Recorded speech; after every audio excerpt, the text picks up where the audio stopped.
সকাল সকাল উঠে মেজাজ খারাপ হলো। ভাবি 11 বার ফোন দিয়েছে। আমি কিছুতেই বুঝতে পারছি না এতবার কেন ফোন দিল। আমি পিয়মের দিকে একবার তাকালাম। আজ ছুটির দিন, ও ঘুমাচ্ছে। নাক ডাকার মৃদু শব্দও হচ্ছে। যে কোনো কঠিন পরিস্থিতিতে ওর ঘুম বেড়ে যায়। আমি ছোট্ট নিঃশ্বাস ফেলে বিছানা থেকে উঠে এলাম।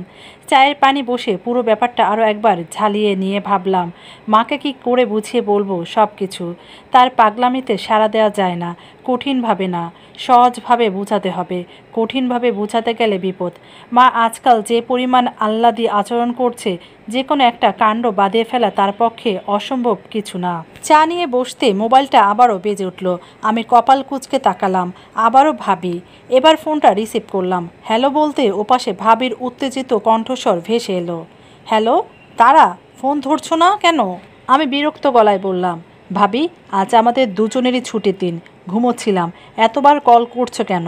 ভাবি বলল, কাল তুমি এলে না, আমরা অনেকক্ষণ অপেক্ষা করেছি। আমি চায়ে চুমুক দিয়ে বললাম, ভাবি কাল অফিস করে টায়ার্ড ছিলাম, তাছাড়া মায়ের ব্রাইডাল শাওয়ারের জন্য তো ছুটি নেওয়া যায় না। ভাবি বলল, আমি বুঝতে পারছি পুরো ঘটনা মানতে তোমার খানিক কষ্ট হচ্ছে। মায়ের বিয়ে বিষয়টা মানা সব সন্তানের জন্য কষ্টকর। আমি স্বাভাবিক গলায় বললাম, ভাবি আমার বয়স 25, মায়ের বিয়ে নিয়ে আমার কোনো আপত্তি নেই, তুমি জানো। শুধু এই আধিক্যতাগুলো নিতে পারছি না। ভাবি অনেক সময় নিয়ে হাসলো, তারপর বলল, আজ মায়ের হলুদ, দয়া করে আজ লেট করো না। হলুদ দুপুরে হবে, পিয়মকে নিয়ে চলে এসো।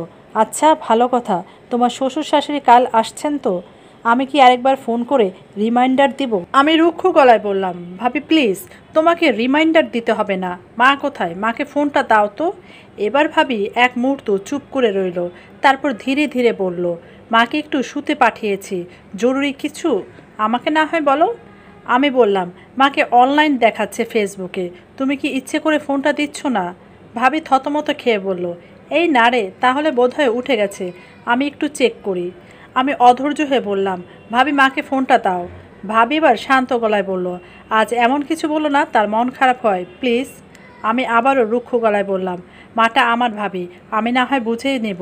অল্প কিছুক্ষণের মধ্যে ভাবি মাকে ফোন দিল। আমি হ্যালো বলতে মা গদগদ গলায় বলল, এই তারা, তোদের জন্য কাল অনেক রাত পর্যন্ত জেগেছিলাম, এলি না কেন? আমি বললাম, তোমার বান্ধবীরা এসেছিল মা। মা বলল, হ্যাঁ, তবে সবাই আসেনি, আজ নিশ্চয়ই রাতে বিয়েতে আসবে। আমি বললাম, তা কে কে এসেছিল মা? মা বলল, শুধু জেসমিন ওর মেয়েকে নিয়ে এলো। কি যে খুশি সে, বারবার বলছিল এভাবে বিয়ে করার খুব ইচ্ছে ছিল। আমি হাসতে হাসতে শেষ। বললাম, কেন? তোদের একটা ইউনিভার্সিটিতে এমন করে বিয়ে সেরে নিলেই তো হয়। এই শোন না, কাল তোর শাশুড়িকে ফোন করেছিলাম, উনি বোধহয় ব্যস্ত না রে। ধরল না যে। এবার আমার রাগে চূড়ান্ত হলো।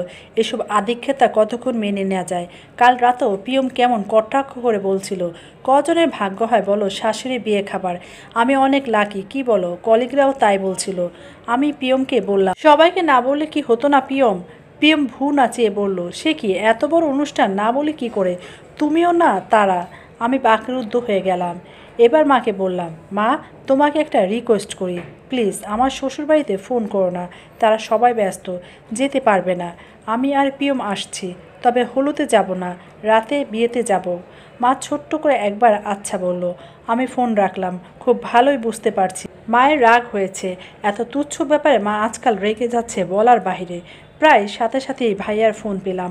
ভাইয়া আমেরিকায় পিএইচডি করতে গেছে, সে খুবই ব্রাইট স্টুডেন্ট। আমি ভাইয়ার ফোন ধরে হাসি হাসি মুখে বললাম, কি ব্যাপার ভাইয়া, এত রাতে তুমি জেগে? ভাইয়া রাগত স্বরে বলল, তারা, তুই মায়ের ফেসবুক পোস্ট দেখেছিস? তাও পাবলিক পোস্ট, কাল রাতে নাকি ব্রাইডাল শাওয়ার করেছে। আমাকে তো মিলি কিছু জানালো না। এসবের মানে হয় তারা? আমি গলা খুব স্বাভাবিক রেখে বললাম, ভাইয়া থাক না, মায়ের শখ হয়েছে তাই করেছে, তুই এসব নিয়ে ভাবিস না। ভাইয়া বলল, are you out of your mind? তারা বিয়ে করছে ভালো কথা, আমরা কি বাধা দিয়েছি? কিন্তু এসবে কি মানা হয়? সবাই দেখছে, হাসছে, এই দুটো কথা শোনাবার জায়গাটা মা তৈরি করছে। আমার কি ধারণা জানিস, মা পাবলিক পোস্ট করেছে বাবাকে দেখানোর জন্য। ছি ছি। আমি একটা দীর্ঘশ্বাস ফেলে ভাবলাম, তাতে মায়ের যদি শান্তি লাগে করুক না, তুই ভাবিস না, দেখবি বিয়েটা শেষ হলে মানুষের কথাও শেষ হবে। বারান্দায় বসে ফেসবুক স্ক্রল করছি। কাল রাতে কফি শপে আমার আর পিএমের দুটি ছবি পোস্ট করেছিলাম। তার নিচে আত্মীয় স্বজনরা কমেন্ট করে বসে আছে, কিরে মায়ের নাকি বিয়ে, বাহিরে ঘুরঘুর করছিস কেন? আমি মাথায় রক চেপে ধরলাম, মাথাটা খুব ধরেছে, আর এক কাপ চা না খেলেই না। ঘরে উকি দিয়ে দেখি পিএম উঠে গেছে, আয়নার সামনে দাঁড়িয়ে হাতে পাঞ্জাবি নিয়ে নিজেকে দেখছে। আমি মিষ্টি হেসে বললাম, গুড মর্নিং। ও আমার দিকে তাকিয়ে হাসলো, দ্বিধাদ্বন্দ্বিত গলায় বলল, তারা এই পাঞ্জাবিটা কি কটকটে হলদে, দেখো তো। আমি বিস্মিত গলায় বললাম, হ্যাঁ কটকটে হলদে, কিন্তু এই পাঞ্জাবি কবে কিনলে? পিএম হাসতে হাসতে বলল, কালই তো কিনলাম। আমার হাতে কাল পাঞ্জাবির প্যাকেট লক্ষ্য করনি? আমি ছোট্ট জবাব দিলাম, না। ওকে আর কিছু না বলে রান্নাঘরে ঢুকে গেলাম চা বানাতে। বুঝলাম পিএম এই পাঞ্জাবি কিনেছে মায়ের হলুদে পরার জন্য। এই মানসিক যন্ত্রণাগুলো পিএম ইচ্ছে করে আমায় দিচ্ছে। কেন দিচ্ছে আমি জানি না। ও কি কোনোভাবে আমার প্রমোশনটা মানতে পারছে না? বাকি 8-10টা ছেলের মতো আমার প্রমোশন কি ওর মেল ইগোতে হার্ট করেছে কোনোভাবে? কিন্তু ওকে ভালো লাগার মুখ্য কারণই ছিল বাকি 8-10টা পুরুষের চাইতে ওর চিন্তার ধারা ভিন্নতা। সবই কি তাহলে লৌকিকতা ছিল? প্রচণ্ড মাথা ব্যথা নিয়ে আমি মায়ের বাড়িতে গেলাম। উঠানে ছোট্ট একটা জটলার মতো বিভিন্ন বয়সী নারীরা হাসি গানে মেতে আছে। আমাকে দেখে রহিমা বুয়া দৌড়ে এসে বলল, আম্মা এত দেরি কেন? তোমার মায় অক্ষণও হলুদ ছোঁয়ায়নি। পিএম 32 দাঁত বের করে রহিমা বুয়াকে বলল, এই তো আমরা চলে এসেছি খালা, চলুন চলুন। পিএম কটকটে হলুদ পাঞ্জাবিটাই পড়েছে। ওর দিকে তাকালে আমার মাথার ব্যথাটা আরও বেড়ে যাচ্ছে। তার উপর হাতে নিয়েছে একগুচ্ছ হলুদ রঙের ফুল। মানে হয় এসবের। আমি যথাসম্ভব মুখ হাসি হাসি করে এগিয়ে গেলাম জটলার দিকে। ভাবিকে দেখলাম প্রচণ্ড ব্যস্ততায় দৌড়াদৌড়ি করছে। আমাকে দেখে দৌড়ে এলো, এসেছো তারা, কি পরেছো এটা? আচ্ছা পরেছো, ভালো করেছো। আমার কাছে সুন্দর একটা হলুদ শাড়ি আছে, যাও বদলে নাও। আমি জবাব না দিয়ে হাসলাম। আর প্রায় সাথে সাথে একদল মায়ের বয়সী মহিলা আমার দিকে তাকিয়ে হাত নাড়ল। এই প্রথম মায়ের দিকে আমার চোখ পড়ল। বিয়ের সময় মেয়েরা সুন্দর হয়ে যায় আমি জানি, কিন্তু মায়ের এই সৌন্দর্যের কারণ কি তার বিয়ে হচ্ছে ছেলেবেলায় পুরনো ভালোবাসার সাথে? ইনার কথা আগেও জানতাম না। মাদের বাড়িতে লজিং মাস্টার ছিল, সেই লজিং মাস্টার থাকতে থাকতে মায়ের বিয়ে হয়ে যায়। প্রেম করার সুযোগই মায়ের ঘটেনি। মা কেমন কিশোরী মেয়ের মতো হেসে গড়িয়ে পড়ছে, হাতের ইশারায় আমাকে বারবার ডাকছে। পিয়ম সেদিকে চলে গেছে, এক গাদা মহিলার মাঝখানে বসে হি হি হা হা করছে, সেলফিও তুলছে।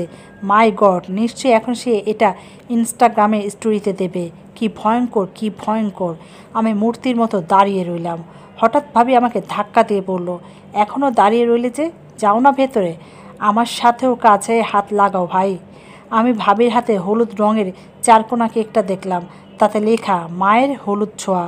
ভাবির দিকে তাকাতে ভাবে বলল, সুন্দর হয়েছে না বলো? আমি বললাম, খুব সুন্দর। ঠিক তখনই সিদ্ধান্ত নিলাম ঘরের ভেতর ঢুকে যাওয়ার। আমি আমার ঘরটাতে ঢুকে দরজা আটকে দিলাম। এই সেই ঘর যে ঘরে আমার আস্ত একটা মেয়েবেলা কেটেছে। কত আনন্দ, কত অশ্রুর সাক্ষী এই ঘর। বাবা যখন বিয়ে করে আমার বয়সে তখন কত 6 কি 7 আর ভাইয়ার 10। সেদিন ভাইয়া বিকেলে খেলতে গিয়ে আর ফিরে এলো না। আমরা বাবার বিয়ে করার দুঃখ ভুলে গিয়ে পাগলের মতো ভাইয়াকে খুঁজতে লাগলাম। সন্ধ্যা গড়িয়ে যখন রাত, তখন মা চোখের পানি মুছে বলল, আমার ছেলে কোথায় আছে আমি জানি। তারপর কোত্থেকে যেন ভাইয়াকে খুঁজে নিয়ে এলো। তখন নানি ছিল আমাদের বাড়ি। এই বাড়িটা নানি আর মায়ের স্বর্ণ বেচা আর জমানো টাকায় বানানো হয়েছে। বাবা বিয়ে করাতে আমার অবশ্য বেশি কষ্ট হলো না, কারণ বাবা আমাদের ছেড়ে গেছে আমার যখন 4 বছর বয়স। কেন গেছে সে কথা মা আজও আমাদের বলেনি। তবে দাদুর সাথে একবার কথা হয়েছিল। দাদু বলেছিল, ওই স্ত্রীহীন মেয়ে লোকের সাথে কি থাকা যায়, কাম কাজ কিচ্ছু জানে না। আমার পোলা কামাই আনতো, সেই বেটি সব টাকা বাপের বাড়িতে পাঠাইতো। আর কেমন ভূতের ধরার মতো খিলখিল হাসে, দেহস না কেমনে বাড়ি করছে, কথা কি বুঝি না আমরা? আমি সেদিন কেঁদে কেঁদে মাকে দাদুর সব কথা বলেছিলাম। মা আমার চোখ মুছে বলেছিল, বুড়ো মানুষ কি বলেছে মনে রাখতে নেই, তবে আরেকটু যখন বড় হবে তখনই দাদুর বাড়ি যাবে, তার আগে না। গেলে কি খুব মন খারাপ হবে? আমি দ্রুত বেগে না সূচক মাথা নাড়ালাম। আর কখনোই আমার দাদুর বাড়ি যাওয়া হয়নি। ভাইয়া বার কয়েক গেছিল, আমি যাইনি, শুধু গেলাম যেদিন দাদু মারা গেল। ভাইয়ার হাত ধরে গেছিলাম। বাবা মস্ত গাড়ি নিয়ে আমাদের এই একতলা টিন শেড বাড়ির সামনে দাঁড়িয়েছিল। এখন অবশ্য আমাদের এই একতলা বাড়ি দারুণ সুন্দর। সেদিন বাবার বড় লাল গাড়িটা দেখে ভেবেছিলাম, ইস বাবা কত বড় লোক। আর আমরা কিনা ইলিশের মাথা রান্না হলে আমি আর ভাইয়া কারাকারি করে দুজনে খাই। অবশ্য মা তখন নিয়ম বানিয়েছিল, একবার আমি খাবো, একবার ভাইয়া। মাসে দুবার ছোট্ট ঝাটকা ইলিশ মা নিয়ে আসতো। সেই ভোরবেলা বোরকা পরে কাদা পানি মারিয়ে ইলিশ কিনতো। অথচ সেদিন আমরা বাবার বাসায় কিনা দুজনে দুটো ইলিশে মাথা পেলাম, তাও বড় বড়। একটা ছিপছিপে গরনের খুব ফর্সা মহিলা আমাদের পাতে খাবার তুলে দিল একটা বাচ্চা কোমরে নিয়ে। পরে জানলাম ইনিই বাবার স্ত্রী। দরজায় খুটখাট শব্দ হচ্ছে। আমি অনিচ্ছা সত্ত্বেও উঠে গিয়ে দরজা খুললাম। ভাবি পাঙ্গু মুখে দাঁড়িয়ে আছে, তার হাতে হলুদ শাড়ি। আমাকে নিচু গলায় বলল, চলো শাড়ি পরিয়ে দে, প্লিজ রাগ করো না, আজ একটা দিনেরই তো ব্যাপার, তুমি না গেলে মা হলুদ দিবে না। রাতে বিয়ে, দেরি হয়ে যাবে সব কাজে। পার্লারে মেয়েরা চলে আসবে তো। কারা আসছে জানো? খুব বড় একটা পার্লারের সিনিয়র আর্টিস্টের অ্যাপয়েন্টমেন্ট নিয়েছি আমরা। বলতে বলতে ভাবি অভ্যস্ত হাতে আমাকে শাড়ি পরাতে লাগলো। আমি বললাম, ভাবি মায়ের এসব পাগলামিতে সাড়া দিয়ে তুমি ভুল করছো। ভাইয়া কিন্তু জেনে গেছে মায়ের ব্রাইডাল শাওয়ারের কথা, এবং সে খুবই রাগ করেছে। আপাতত আমি ম্যানেজ করেছি, তোমার উপরেও ভাইয়ার খুব রাগ। ভাবি হেসে বলল, সে তো তোমারও রাগ। আজকের দিনটা শেষ হবার পর যত খুশি রাগ দেখাক, তোমার ভাইয়াকে আমি সামলে নেব। আমি বললাম, ভাবি এসব বাচ্চামিতে কেন তুমি সায় দিচ্ছ বলো তো? আর তোমার বাসায় এ নিয়ে কি কথা হবে না বলো? আমার শ্বশুর বাড়িতেও হবে। কেন মাকে দিলে কাল ফোন করতে? ভাবি এক মনে আমার আঁচল ঠিক করছে। আমি বললাম, এখন চুপ করে রইলে যে? ভাবি উঠতে উঠতে বলল, মাকে বাধা দিতে পারতাম, দেইনি, কারণ ভেবেছি তোমার শ্বশুর বাড়িও আধুনিক মনা। অন্তত কাল পিয়ম ভাই বলেছিল তারা। আমি অবাক হয়ে বললাম, ভাবি আধুনিক মনা তারা বটে, তাই বলে দৃষ্টিকটু বিষয়ে তারা আধুনিকতার পরিচয় দিবে, এটা ভেবে নেওয়াটা কি ঠিক?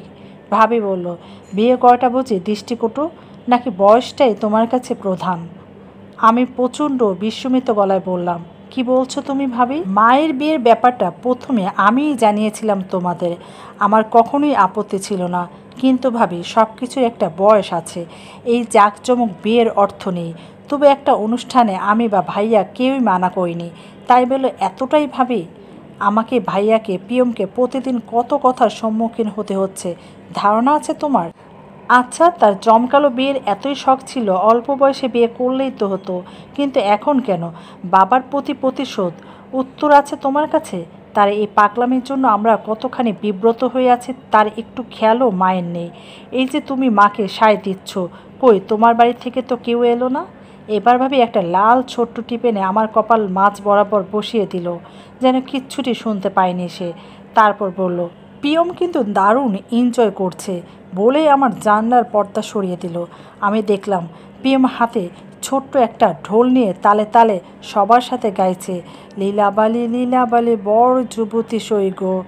না, আমি আর নিতে পারছি না। আমি ভাবির দিকে চাইলাম, তালে তালে ভাবিও হাত মেলাচ্ছে। আমি চাইতে ভাবি বলল, সব কিছু বয়সের ফোকরে আটকে দেওয়া আমরাই শুরু করেছি তারা। আমি বললাম, আমরা না ভাবি, সমাজ।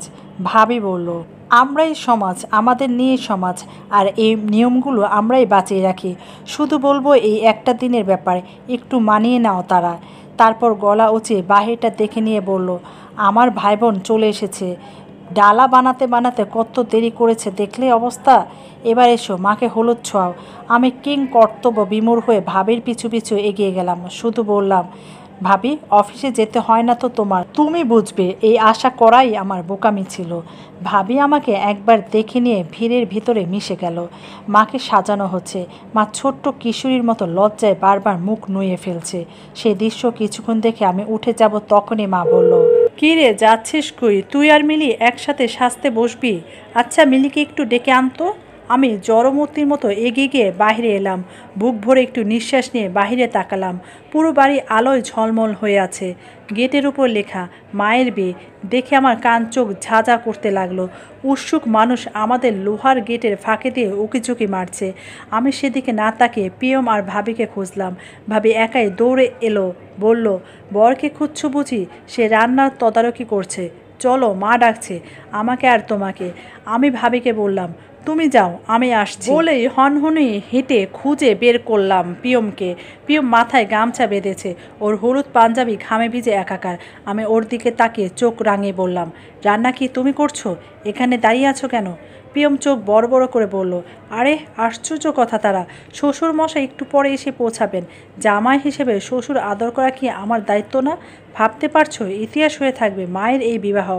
দেখো দেখো তোমাদের গেটের সামনে উৎসুক জনতার ভিড় কেমন। আমি রাগ সামলে বললাম, যথেষ্ট হয়েছে পিয়ম, তুমি মায়ের বিয়ের খবর শোনার পর থেকে আমাকে অপমান করে যাচ্ছ, বিদ্রূপ করে যাচ্ছ। শুধুমাত্র মায়ের মন খারাপ করবে বলে আমি চুপ আছি। পিয়ম অত্যন্ত অবাক গলায় বলল, কি বলছো আবল তাবল? আমি দাঁতে দাঁত পিষে বললাম, চুপ করো, একদম চুপ। আর তোমার এই মোবাইল দিয়ে একটা ছবিও তুলবে না। আমি স্পষ্ট খেয়াল করলাম পিয়মের মুখ ঝুলে গেছে। সে ঝুলন্ত চেহারা নিয়ে হেঁটে হেঁটে চলে গেল। কাচ্চি রান্না হচ্ছে, তার সুবাস ভেসে এসে আমার নাকে লাগছে। আমার খিদেটা মাথা চাড়া দিয়ে উঠল। আমার মনে পড়ল সারাদিনে 2 কাপ চা আর 2টো বিস্কিট ছাড়া কিছুই পেটে পড়েনি আমার। আর তখনই হেড বাবুর্চি বলল, এই যে আম্মা, আব্বাজান কই গেল? কাচ্চি কমপ্লিট। উনি বললেন কাচ্চি হলে চেখে দেখার জন্য ওনাকে দিতে। গেল কই উনি? এতক্ষণ তো আমাদের সাথে হাত লাগায় কাজ করলো। আমি বললাম, চাচা কাচ্চি আমাকে দিন, আমি খেয়ে দেখছি। চাচা দাঁত বের করে বলল, তোমার স্বামী খুবই ভালো ছেলে, তোমাদের বিয়ের রান্নাও আমি রাখছিলাম। আমি কাচ্চি মুখে নিলাম, দারুণ স্বাদ। পুরো প্লেট শেষ করবার পর মনে পড়লো মা ডেকেছিল। আমি প্রায় দৌড়ে মায়ের ঘরে গেলাম। মায়ের স্বাদ শেষে টুকটুকে লাল শাড়িতে মাকে এতটুকু বাড়াবাড়ি লাগছে না, বরং তার মুখ ঠিকরে পড়েছে এক অদ্ভুত জ্যোতি। আমাকে দেখে ভাবে বলল, এই এলে, এসো, মা কি যেন বলবে। মা আমার হাতটা টেনে নিয়ে বলল, মা তুই আর মিলি আমার 2 মেয়ে, আমার অনেক অনুরোধ তো মানলি, আরেকটা মান। এই যে 2টো শাড়ি কিনেছি মিলিয়ে, তার সাথে একজোড়া দুল, এই দুল জোড়া আমি কিনিনি, উনি কিনেছেন তোদের দুজনের জন্য। আমি লক্ষ্য করলাম উনি কথাটা বলবার সাথে সাথে মায়ের মুখ কেমন রাঙা হয়ে গেল। আহা ভালোবাসা। আমি আনমনা হয়ে বসে আছি। মা বলল, আমার মেয়ে দুটোর পেটে আজ কিছুই পড়েনি, আমি জানি। একটা বলে কাচ্চি আনতে পাঠিয়েছি, তোদের নিজের হাতে খাইয়ে দেব। আমি বললাম, দরকার নেই। মা বলল, আছে দরকার। আর এই নে, এই যে বালা দুটো তোর বাবার দেওয়া, এই অর্থ কষ্ট গেছে, এই দুটো ভাঙিনি, আগলে রেখেছিলাম, শেষ স্মৃতি রক্ষা করেছি হয়তো, এটা তোর। মায়ের চোখে এই প্রথম পানি এলো। মা অশ্রুসিক্ত চোখ নিয়েই বলল, আমার উপর খুব অভিমান তোদের, তাই না? তবে বিশ্বাস কর, পুরো একটা জীবনে এই প্রথমবার আমি শুধু নিজের ইচ্ছেই কিছু করেছি, সারা জীবন করিনি, সেও আমার ইচ্ছেই ছিল। তবে তোদের সুখ নিশ্চিত করাই আমার জীবনে একমাত্র চাওয়া আর বেঁচে থাকার কারণ ছিল। মারে, এই প্রথমবার জীবনে নিজে বেঁচে থাকার জন্য একটা কাজ করছি, তাতেই তোদের এত অভিমান। আমি শিক্ষিত না, তবু তোদের বড় করতে এই একটা পয়সাও তোদের বাবা দেয়নি। তোরা ঘুমিয়ে যেতি, আমি রাত জেগে সেলাইয়ের কাজ করতাম। খুব ভোরে কেউ কেউ দেখার আগেই সেই কাপড় দর্জির কাছে দিয়ে আসতাম। কেউ কেউ কানাঘুষা করতো, খারাপ পাড়ায় যায় বুঝি। দুপুরে ছাত্রদের আরবি শেখাতাম। তোরা আরও বড় হলি, অফিসে খাবার পাঠানোর কাজ করতাম। তোর ভাই শিখে রাগ আমার উপর, তাই লোক ডেকে খাবার পাঠিয়ে দিতাম। না হলে কি করে চালাতাম বল তোদের লেখাপড়ার খরচ? তোর দাদির পা ধরে কেঁদেছি আমার সন্তানদের পড়ালেখার চালানোর জন্য কিছুদিন। মা সে আমার হাত সরিয়ে বলেছে, এই নোংরা হাতে আমাকে ছবি না, তার দোষ নেই রে মা। তোর বাবা তাকে যা বলেছে সে তাই সত্যি ভেবেছে। একদিন সব অভিমান ভুলে তোর নানি এগিয়ে এলো। তার সমস্ত গয়না, জমানো টাকা, আমার ভাইদের কাছ থেকে টাকা এনে আমার হাতে দিয়ে বলল, এই নিয়ে নিজের একটা ঘর বানা।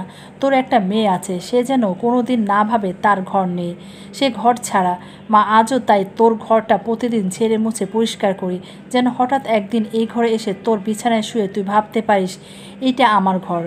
মা এবার বেশ জোরে জোরে কাঁদছে। আমি স্নানুর মতো বসে আছি। মা আবার বলল, যেই সমাজে এত ভয় পেয়েছি, যেই সমাজ এত মন্দ কথা শুনিয়েছে, সে সমাজ আমার সুখের দিনও বলেছে।